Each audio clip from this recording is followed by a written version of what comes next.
mga palusot na lang yan. Pero yung isang sinabi ninyo na yung tatay na nangangaliwa or unfaithful, ito, pagka kinalakhan mo at saka narinig mo siguro sa tatay mo na okay lang yan, mga lalaki. Hindi pwedeng solo lang yung partner, no? Ano yun, yung impluensya ng pamilya, malaki yun.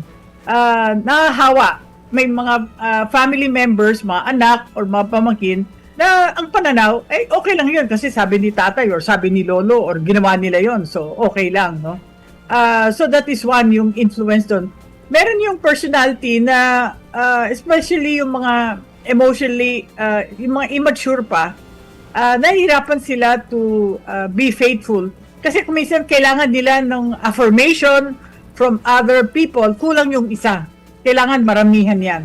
Or sometimes, sabi nga nila, yung narcissistic, no, masyadong tinitingnan yung sarili at hindi nakakaunawa ng ibang tao.